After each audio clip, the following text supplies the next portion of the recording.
Hello, my brothers and sisters on the Dragon's Path. My name is Tim Heijen, and I believe in dragons. And I am what I believe awakened by Tiamat, the female version of the earth. Chaos, dark, but also light. And she does what she wants. She's wild, she's untamed, she is the mother of all dragons. And Tiamat's children have something in common, and that, my brothers and sisters, is actually compassion, and that is what I want to talk to you about. Compassion. I was actually born with a lot of compassion for animals and for nature, for the earth, and I always wanted to help wherever I can. I used to believe that even meat was not made out of animals because humans are not that evil. That was actually a long time that I thought that, because I didn't want to admit for myself that humans are like that, that they can eat something dead, that they can kill something. How wrong was I? But in fact, as a child of Tiamat, we have something in common, and that is compassion. And this compassion, my brothers and sisters, is helping those who can need a help, who just need a little bit of help. If they, if you can help to something that is much lesser than us, trying to make a difference also in their life. If you want to destroy something, then you destroy a universe.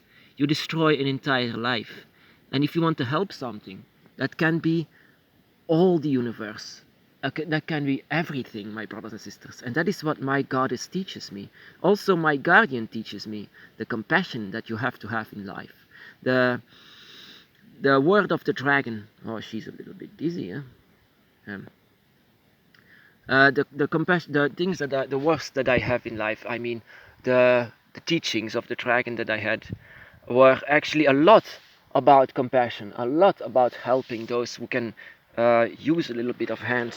Use a hand in this. By the way, I did not push that thing, that little bug. You see, it all happens with them, for and just people just stamp on them, not seeing it as something that is alive. Oh my goodness, a little bit of a massacre here, and that is something that my dragon and also my goddess says you have to help. You have to help, and how wild and dark that she can be. How that she even creates viruses to lesser our, to lesser, my goodness, to lesser us down. That we just need to help those who can be helped. Oh my goodness, so many of them. Why do they trip over? I mean, up there, there we go. Don't fall. Oh my goodness. Some people just see them as nothing, but like I said, it's an entire universe. If you watch this closer, and they tickle, and yeah, it's just like that, my brothers and sisters. We have this in common. Every one with dragon gods like Fafnir, Tiamat, Pangu, wherever you dragon the god is, they have something in common with, and it also betrays who your dragon god is. Is all of the I already made a video for what the characteristics are of, and what those tell you that who your dragon god is. Tiamat's children, like I said, they care a lot about compassion, and you would maybe not expect this from a dragoness, a dragon goddess, which is like, wow, does what she wants. She's wild and untamed, and yet her children can be so loyal to her trees, loyal to her creatures, the creatures that walk around. In the creation story of Pango, they tell that the creatures in the forests are like the lice on their head, but it was in fact a creation of the trees and the air and all together. They are the forest creatures, and that is also a part of what they are, part of the dragon gods and goddesses. And yeah, like I said, compassion. What did I also learn about compassion? That humans are just horrible, horrible creatures for every animal. every single animal, and yet they have something inside of them that is moral, a moral that they want to help, and yet they destroy so much. All these slaughterhouses. I've been inside of one, and if you are on the dragon's path, then you are very open to spiritual energy. And oh my dragon goddess, that was an attack. All of this pain, all of this suffering still lingers there all around this place, and yet all of these people who are working there just continue to make this place unclean, that you cannot clean it anymore, and then you can say, I'm going to continue. Yes, my brothers and sisters, of course you can. Of course you can do this. Dragons ate it as well. They had to hunt to survive. But we don't have to. I mean, I've been healthy for so many years. I mean, I when I see a plate that comes from a place like that, I immediately feel this spirit that is still lingers around this place, around this that used to be alive. It's still there, and then you are eating it. That is very bad for your spiritual self. I mean, this attaches themselves to the spirit that you have, this draconic energy, but it's still suffering, it's still in pain, and this has a connection then with you. Yeah, I could feel this very, very much. I wish that every human could feel this as well. With this, I live in a nightmare for so many years, and because I didn't know where this was coming from. And this was coming from what humans are doing to this earth. And that is something that you can also feel in Leviathan's void, in hell, like I say, that you can still feel every emotion of the dead that are still suffering, that you can see through their eyes. And I'm very grateful for that I could see this. I mean, ignorance is bliss, and knowledge about this is something that a lot of people just don't want to know about. It surprises me that you didn't already stop with this video, because you know what I'm going to say. Have compassion. Because most humans just don't want to hear about this. They don't want to change.